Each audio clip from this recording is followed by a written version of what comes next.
Assalamualaikum warahmatullahi wabarakatuh. Salam pagi, salam sejahtera. Semoga Anda bahagia dan senyum selalu. Baiklah, kita di sini akan membahas tentang tugas sistem berbasis data yang diberikan oleh dosen dan para astos lainnya. Ya.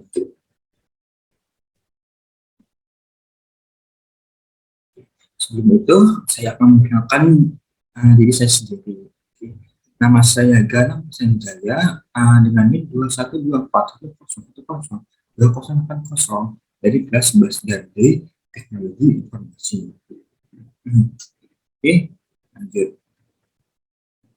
Nah, di sini kita diberikan sebuah studi kasus di mana kita disuruh mengerjakan studi kasus yang kedua.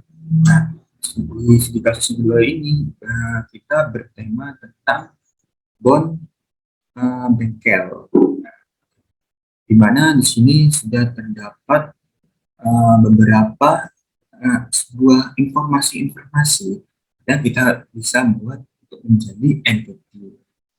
Nah, sebelum kita membuat sebuah entity-nya, kita apa ya? Kita ini kayak ditanya apa sebelum kita membuat entity-nya secara lebih lanjut.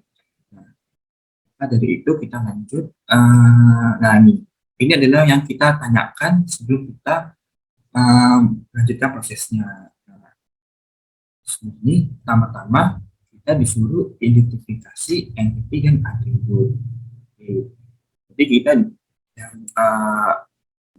yang pertama ini disuruh membuat tabel-tabel atribut yang berisi tentang entity dan atribut. Yang kedua, identifikasi entity dan multi value atribut dan atribut. Nah, jadi kita selanjutnya kita membuat tabel di atas, kita akan menemukan apa? Menemukan multi value dan value. Oke, dan dengan yang ketiga, apakah ada yang atribut yang tidak berguna, apakah misalnya cuma sebagai penghiasan gitu, kita akan temukan nantinya. Lanjut, yang keempat yaitu tentang primary UID dan secondary UID. Oh, di sini kita akan menentukan apa saja primary-nya dan secondary UID. Dan yang terakhir, pastinya relation antar entity, di mana setiap atribut pastinya mempunyai sebuah kaitan dan hubungan.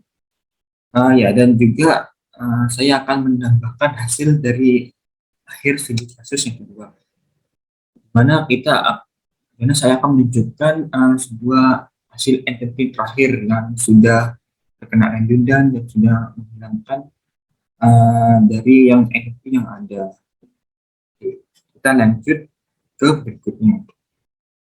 Baiklah, tahap pertama yaitu adalah identifikasi.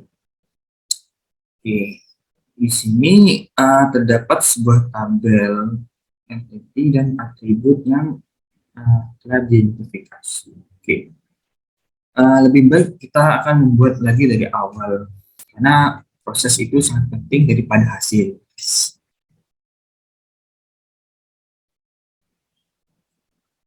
Baiklah, kita akan lanjut ke spreadsheet. Nah, kenapa saya menggunakan spreadsheet? Karena di spreadsheet ini sangat mudah dalam memprototipe sebuah entity dan atribut. Sini saya sudah membuat atribut entity untuk dari PowerPoint tadi. Oke, kita hiraukan yang di bagian bawah ini, kita fokus ke sini. Di mana ini karena sudah terdapat 6 1 2 3 5 entity. Nah, dari entity ini saya pertama berpikir dulu. Saya hanya membuat 4 entity, di mana itu terdiri bengkel, motor customer, atau part dan transaksi. Nah, saya ini pertamanya mekanik masuk ke dalam dari bengkel itu tersebut. Nah, tapi saya berpikir terlebih dahulu, wah kan ini kan mekanik kan terdapat isinya terdapat beberapa value, di mana mekanik ini bisa berdiri sendiri, bisa disebut value nantinya.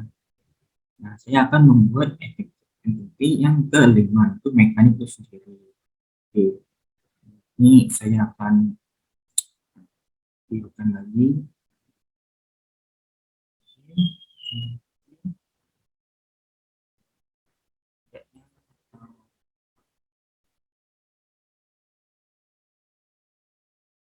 Itulah. Nah, oke. Bengkel juga mendaftar di bengkel, nama bengkel, alamat, nomor telepon, karena bengkel ini uh, utamanya ya kayak inti dari semua entity yang berhubungan dengan bengkel tersebut. Karena bengkel ini kayak berhubungan satu iya itu intinya itu ya. Dan dilanjutkan dengan master customer, itu sebuah uh, motornya yang terdiri dari nama polisi, merek, warna, tahun motor, dan juga yang tadi yang saya bahas. Karena ini awalnya dari bengkel, nah, saya akan membuat lagi dan juga akan membuat sebuah part di mana part ini berisi tentang barang-barang dan jenis barang, harga barang gitu. Dan juga yang terakhir ada transaksi di mana ini kayak notaan nota nota terakhir gitu atau disebut hasil akhir dari keempat keempat ini empat ini. Oke, lanjut kita ke PPT-nya. Kita sudah identifikasi ya dari engineering tersebut. Kita lanjut ke multi value dan perbedaan. Nah, apa sih saja sih multi value dan ajudan di yang tadi saya buat? Oke, nah, kita akan mengidentifikasi entity dan multi value atribut dan ajudan. Di mana yang berwarna, saya akan ke lebih jelas. Nah, di mana sebuah yang merah ini adalah sebuah redundant dan yang kecil adalah multi value. Nah, kenapa jenis part redundant? Karena di jenis part ini kan ada beberapa macam sehingga memiliki beberapa value, beberapa jenis value gitu. Nah, sedangkan yang berwarna sedangkan yang hijau ini multi value ini barang transaksi ini kan juga terdapat uh, beberapa atribut-atribut dalam barang transaksi tersebut. Nah, disamakan juga dengan diskon, itu multi value. Kita sudah menemukan satu redundant dan dua multi value. Nah, semoga ini benar. Nah, saya temukan. Oke, lanjut yang ketiga yaitu baiklah kita lanjutkan dengan tidak bisa masuk ke identity. Maksudnya di sini kita mencari atribut apa saja yang tidak bisa dimasukkan ke entity yang kita buat atau kita bisa dibilang hilangkan saja atribut tersebut. Lanjut ke tabel kita buat. Wah, ini adalah tabel atribut yang tidak bisa dimasukkan ke entity yang ada. Nah, di sini terdapat dua atribut ya, yaitu motor, tahun motor, dan kuantitas barang. Nah, di sini saya mengapa kok tahun motor dan kuantitas barang. Nah, yang pertama motor dulu ya, karena alasan tidak dijadikan atribut di entity itu karena atribut tahun motor ini berkaitan dengan many to many relationship. Nah, sehingga tidak diperlukan di atribut lainnya. Dan untuk kuantitas barang, ini alasannya bersama, yaitu alasan tidak terkait dijadikan atribut, yaitu karena atribut kuantitas barang ini berkaitan dengan many to many relationship, sehingga tidak diperlukan di atribut lainnya. Baiklah, untuk yang keempat yaitu adalah menentukan primary UID dan secondary UID. Oke, kita lanjutkan. Kita bisa lihat primary dari sebuah tabel yang saya buat, dapat entity, dapat ID, artefak natural, primary, secondary. Nah, kebanyakan primary ID ini kan hanya satu, dan itu yang dipentingkan adalah sebuah ID atau kode atau nomor seperti itu. Nah, di sini pastinya primary ID-nya itu sebuah ID atau kode, di mana setiap setiap kita setiap entity setiap entity dari atribut itu kita bisa lihat dapat ID, nomor ID part, ID transaksi. Nah, ini kelima ini pasti menjadi sebuah primary key. Nah, untuk untuk yang ini artificial ini artinya ini buatan ya. Itu ya, kita membuat ID-nya itu sendiri. Dan, untuk yang secondary ya, jadi ya itu adalah sebuah dari sebuah sisa dari primary key itu sendiri. Oke. Dan untuk yang natural itu berarti kan tidak dibuat, jadi sisa dari artificial dari entity itu tersebut. Oke,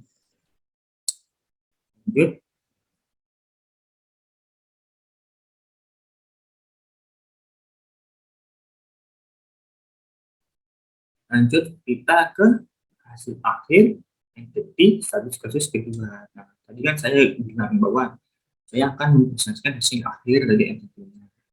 Semoga ini benar. Oke. Nah, kita bahas mana tadi kan uh, yang warna merah ini saya akan sebuah atribut yang tidak memasukkan entity, kita hiraukan saja itu. Dan juga sini awalnya ini kan cuma hanya 5 entity, sini kok banyak. Ini dari redundant dan multi value yang tadi, mana kita membuat itu menjadi entity independen sendiri-sendiri. Itu kayak jenis part, barang transaksi, diskon, terus dapat ID yang sendiri-sendiri, hanya pasti primary key kebanyakan ya, sebuah ID. Dan lanjutkan dengan atribut tambah atribut yang merupakan sebuah alasan mengapa ini pecah dari entity yang sebelumnya.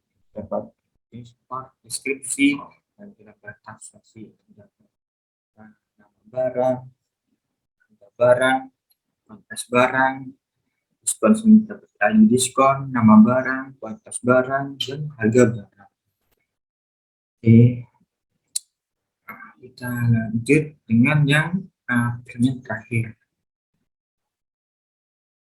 Baiklah, kita lanjutkan ke menentukan relationship dari entity ke entity. Saya pindah menggunakan spreadsheet karena kita lebih bagus kita membuatnya relationship sendiri. Jadi kita fokuskan ke tabel ini. Ini saya berikan dulu ya. Oke.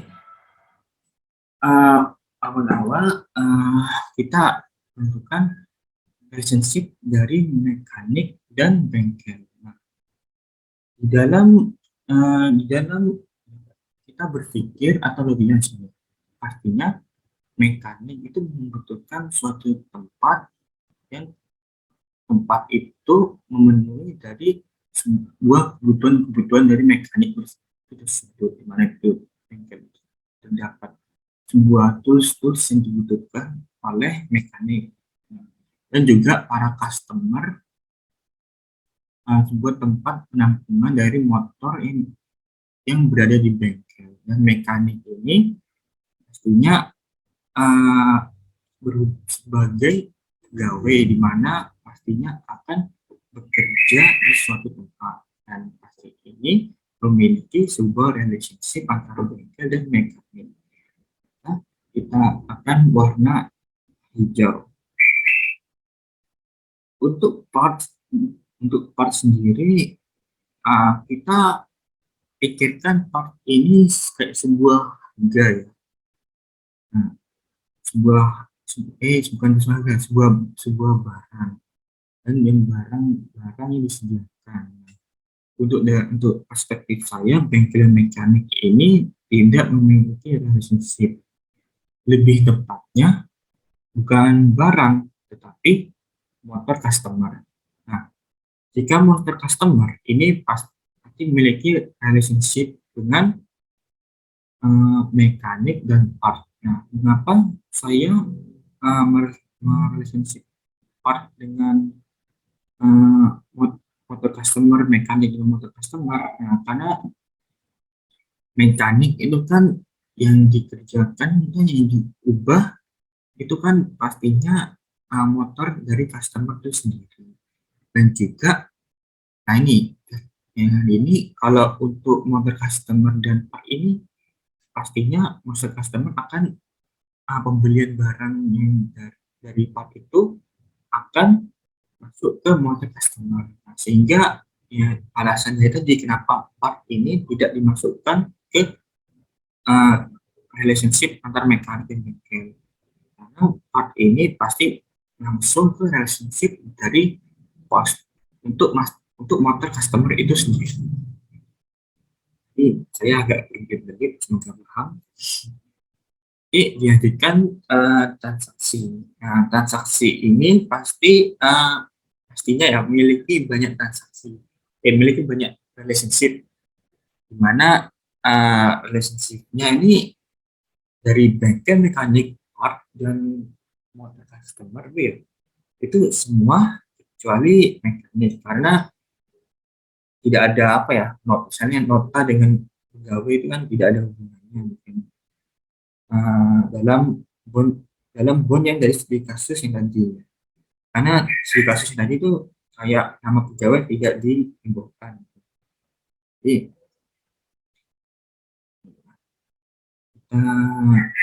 kita warnai hijau.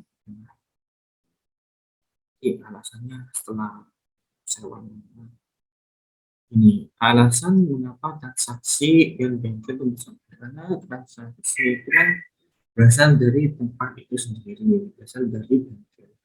Nah, kayak saya omongkan tadi, kayak karena ITP bengkel itu kayak sebuah inti begitu, dan transaksi kayak sebuah hasil akhir, sehingga akhir dan awal itu pasti berhubungan seperti itu, seperti cerita kayak proses itu kan memiliki awal dan memiliki akhir. Saya berlogika seperti itu. Untuk mekanik tidak ada, karena di kasus kedua tadi saya lihat bondnya itu tidak ada nama mekaniknya, mungkin nama orangnya lagi. Saya oke, lanjut ke part dua, yaitu dan transaksi. Pastinya dalam transaksi itu pasti ada harga barang-barangnya, seperti kayak di bond tadi itu ada kayak sebuah nama barang, yaitu sebuah kode-kode yang berada dalam barang tersebut.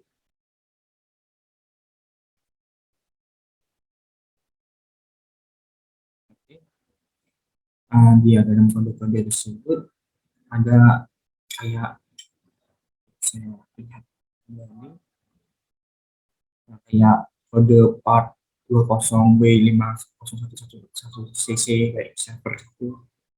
Nah, itu merupakan bagian dari transaksi dari nota itu. Dan juga transaksi itu ada motor customernya itu ya, motornya apa, dapat ya, nomor polisi itu, dan juga uh,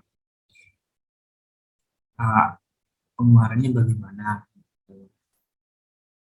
Dan untuk jenis part ini lebih ke transaksi, karena di transaksi ini kan sudah mencakup dari diskon, jenis part, dan juga transaksinya.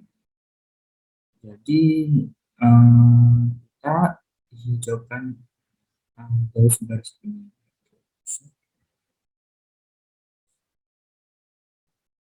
Karena begini,